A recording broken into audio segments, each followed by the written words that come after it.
What's up, everybody? Welcome to Podcast Now. I'm Alex. In this video, I want to look at the reported numbers for Final Fantasy 16 on Xbox. Now, I say reported, it's speculation. Everything I'm about to say right now is based off the speculation, and just kind of want to make that clear, right? With that being said, if this is true, this is horrendous, and you can make a couple different points with this, but honestly, one big point I want to make is just like, what do you do, if you're Square Enix, which is kind of the point that I've been talking about this whole time. Like, there's the console warriors, and there's the, do Xbox people, buy games, and you can go down that path. I actually don't think there's anything wrong with speculating and discussing politely, that stuff. But one thing I've always talked about is just when it comes to these Final Fantasy games and what Square Enix deems as not doing well, right? When it does Final Fantasy 16, when it does 3 million units on PS5, right? Like, I don't remember the exact time frame, but it was around like a month or so, right? 3 million units. That's considered a failure. But one thing I've always been curious on is like, okay, well, what happens if like you put this out in other places and it struggles? And like, what are the reasons for each game? So I'll give you some examples, right? So you have 16 here, and it does what it does on PS5, comes out on Steam, and like the Steam numbers were not very good. I think 7 Rebirth it did really well, on Steam, really well. I guess it's all subjective. Somebody's going to tell me that it did really bad, but I think 7 Rebirth almost tripled the numbers of 16 on Steam, concurrent players, which, maybe that's triple the sales, maybe it's not. I think it's probably roughly in that ballpark, okay? But 7 Rebirth does pretty okay. 16 does, whatever these words you want to use. Okay, well now, what's this big push? This big push has always been, well, if you release it on Xbox and you do this, and the other thing, you're going to save, Final Fantasy. You're going to save Square Enix. I do think a lot of this stuff comes from console warriors, comes from people that say, oh, we don't want it to just be this exclusive, that exclusive. They freak out when, say, 16's a PS5 exclusive, but there's been games, many Square Enix games, I think more, that are actually Switch exclusive versus anything else. So, they kind of cherry pick. But again, the thing I was always wondering is, what do you do if it comes out and it just doesn't do anything, on these other places? So 16 obviously does its, I guess, kind of shadow drop, right? Nobody really knew. So it shadow drops on Xbox, and the reports, okay, is that it has sold 22,000 units on Xbox, okay? Now that, I don't know if that's digital and physical or both or just digital, but that's the reported number. It's 22,000 units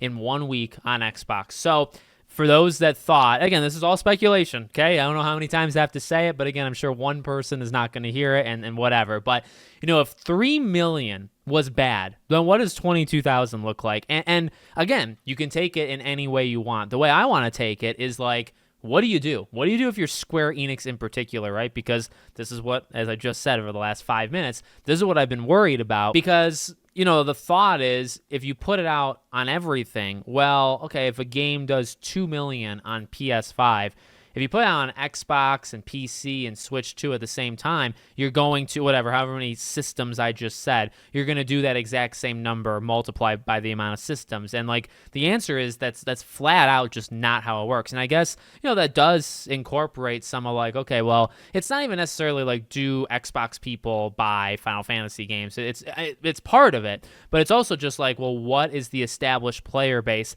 on all of these different platforms, right? Like, okay, PC specifically, I think was very worth Square Enix doing day one, which they didn't do. But I do think it was worth doing, say, Rebirth day one on PC. I think those numbers made a difference to Square Enix. Now, how much of a difference? I don't know. There's investors that are raising their stakes, and Square Enix might be in some trouble. Okay, that's all like side stuff. But who knows how much it specifically would have helped in the moment? But I feel like I can say that. I feel like that's something that feels right and looks like it would be accurate, that you see what it did on PC and you said, okay, if it did that day one along with that PS5, like how would that have done?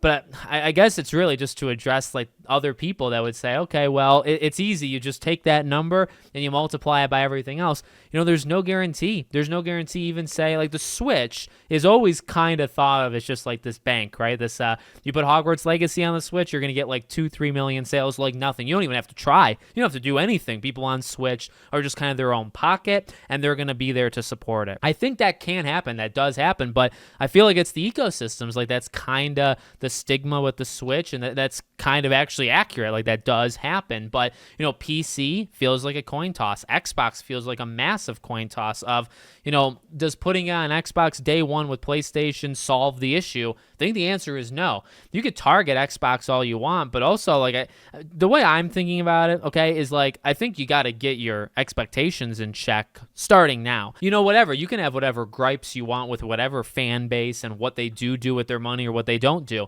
But ultimately, like, if you're Square Enix and you're making these games, to expect that you're going to do this number, that number, and then that's just not going to happen for 2 of the 3 places or 1 of the 3 places or whatever, you got to look inward and say, okay, we got to freaking fix Final Fantasy, right? So it's really out of like caution and worry for Square Enix, because it's like, ultimately, I don't think Xbox was the savior, specifically, let's say, for Final Fantasy 16. And that might not matter. You know, this is a game that's 2 years old. They've moved on. But, like, you know, whenever this stuff gets brought back up, it is important. And, like, there's other games that are going to go through this. And to just expect, you know, basically what I'm saying is I don't think having some of these Square Enix games, say, just coming out on every single platform imaginable, I don't think that immediately solves the issue. I think a lot of people just write it off, probably, you know, for console warrior purposes, where it's like, well, if you don't play exclusives and you just kind of open it up to everything, it's just going to solve itself. Sometimes, again, like, I think cherry picking, maybe Rebirth actually did do really well because of PC. Maybe that helped you cherry pick, but that is not a flat argument. Like, I don't think that it just works. You close your eyes, you put it out on everything, and you say, okay, we're off to the races. I don't think that's how it works. And if these numbers are true, by the way, I mean, I kind of even just skipped over the general fact. If it is 22,000. You know that's horrific, right? Like 3,022,000. It's not even almost worth doing at that point, right? So it's like, that's again where you have to really look inward and say, all right, releasing on Xbox didn't save the world. It didn't save Final Fantasy 16. Like, what do we do? And that's just something that they're going to have to figure out going forward, not just with 16, but with everything. So let me know what you guys think in the comments. Make sure, as always, you're subscribed to the channel, bell icon turned on, and I hope to see you all on the next one.